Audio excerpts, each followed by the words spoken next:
Why the C-5 Galaxy is such a badass plane.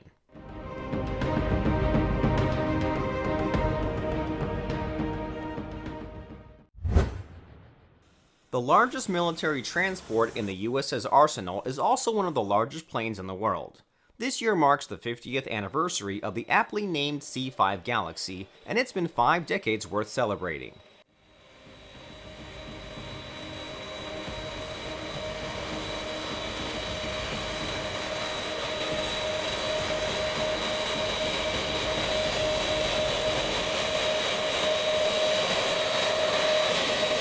With the ability to swallow 50-ton main battle tanks and deposit them on another continent, the Galaxy is an essential part of the global logistics system. As Air Force historian John Leland noted, the C-5 symbolized the size, power, might, and majesty of the United States Air Force, and it still does to this day. For a half-century, the Galaxy has kept America's armed forces, allies, and far-flung scientists well supplied in the most remote corners of the Earth, and it will continue to do the job for the foreseeable future.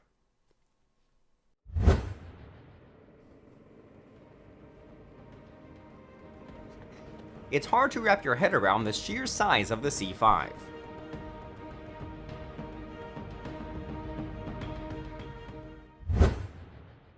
In the most recent version, the C-5M is 247 feet long.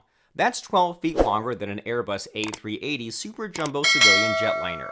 It has a wingspan of 222.8 feet, with each wing as long as a basketball court. The aircraft stands 65 feet tall, the equivalent of a 6.5-story building.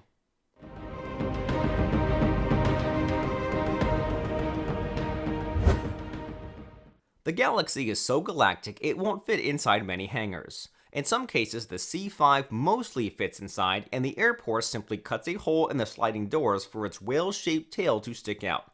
Other times, it just sits outside. The C-5 was built to carry more cargo than any other plane.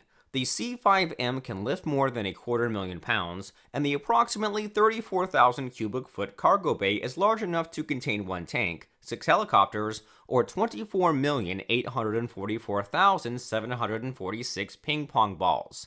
The gargantuan airplane can fly 5,524 miles with 120,000 pounds of cargo without refueling. With mid-air refueling, the C-5 has practically unlimited range.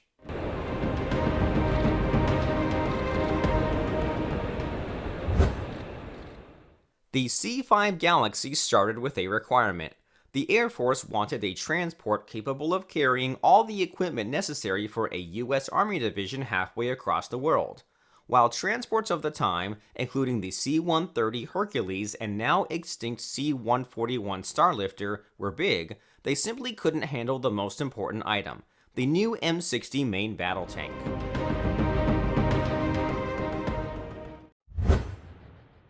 The M60 was 30 feet long, 10 feet high, and weighed 50 tons. The Air Force issued a requirement for a new super heavy transport plane, CX-LHS, and set a performance goal of carrying 100,000 pounds a distance of 4,500 nautical miles at 440 knots. The plane that could do it would be not only the largest airplane in U.S. military service, but the largest airplane in the world. It was a heady time in American history when the country could easily fund a race to the moon, the Vietnam War, and build the largest airplane ever. Boeing, Douglas, and Lockheed competed for the contract. After a 6-month deliberation, Lockheed won the contract to build 58 of the cargo planes, while General Electric won the engine contract.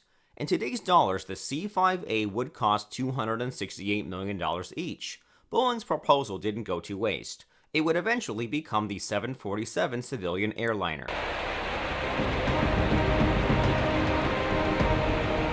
The C-5A was an ambitious airplane. Lockheed's specs called for an aircraft capable of carrying an outside load of 250,000 pounds, or 125 tons, a distance of 3,200 miles unrefueled. With a 100,000 pound payload, the C-5A could fly 5,300 miles. That was enough to fly from Dover Air Force Base in Delaware to Torrejon Air Base in Spain, or from Travis Air Force Base in California to Yokote Air Base in Japan.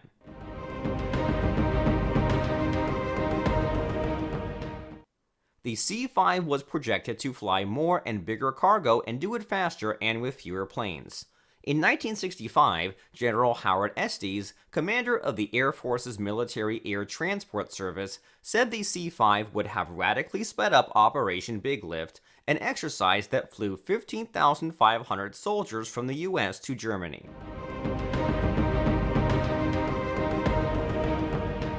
Hustling cargo. The plane's cargo box is 13.5 feet high, 19 feet wide, and 143.75 feet long. This adds up to 34,734 cubic feet of cargo space, or what C-5 maintainers call a warehouse with wings. The cargo plane has outlasted the M60 main battle tank and can theoretically carry two M1A2 Abrams tanks, though just one Abrams is 50% heavier than the C-5's maximum cargo weight. Alternately, a C-5 can carry 350 people plus equipment, 6 UH-60 Black Hawk helicopters, and 6 M2 Bradley fighting vehicles.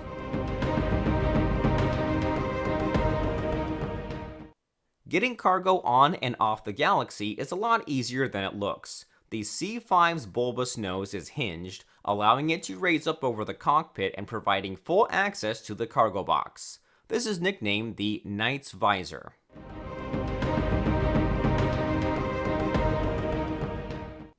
A ramp at the rear of the plane allows ground crews to drive vehicles directly onto the aircraft, where they are tied down to prevent load shifting in flight.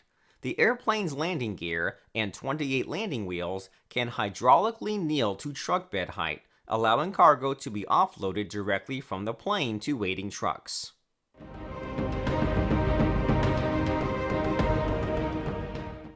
Despite its size, the plane carries a small crew: pilot, co-pilot, 2 flight engineers, and 3 loadmasters. The plane's extreme range, it can travel 7,000 miles without refueling, means it often carries multiple crews and has provisions for up to 15 relief crew members. It can also carry 75 more passengers in airline-style seating separate from the cargo area.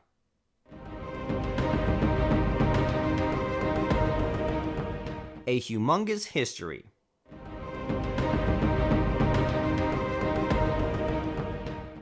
The first C-5 Galaxy flew on June 30th, 1968, and soon began flying the Trans-Pacific Run from California to Southeast Asia, supporting the Vietnam War. In 1973, C-5s were the backbone of an emergency airlift of supplies to Israel, which had been the victim of a surprise attack by its Arab neighbors. The airlift, nicknamed Operation Nickelgrass, saw the first C-5 in the air 10 hours after it began, with the first plane delivering 194,000 pounds of supplies. Over a course of 145 sorties, C-5s flew a total of 21,600,000 pounds of supplies, including tanks and helicopters, into the beleaguered country.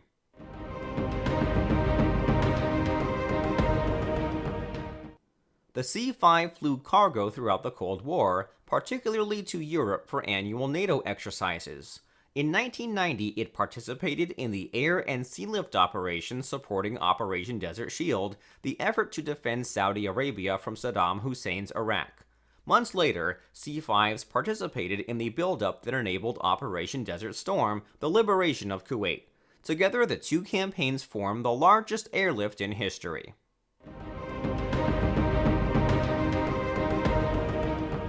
In addition to Desert Storm and Desert Shield, C-5s took part in military and peacekeeping operations in the Balkans, Haiti, and Panama. After the attack on 9/11, C-5s ferried cargo into countries neighboring Afghanistan, and then the country itself once a suitable airfield had been secured. C-5s often accompany the U.S. President, carrying the vehicles of the presidential motorcade in advance of Air Force One.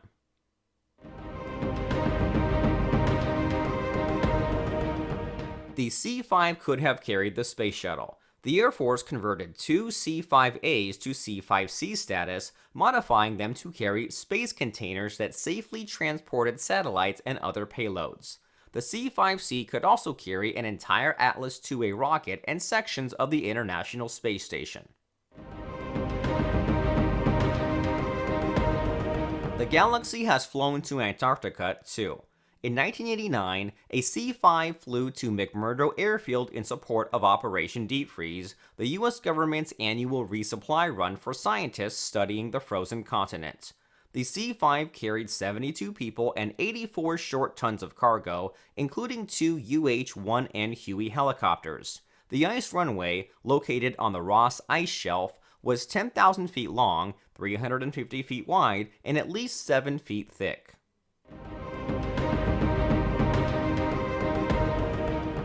The C-5 is such a big airplane with a large historical role, it has become a flying representation of American military power.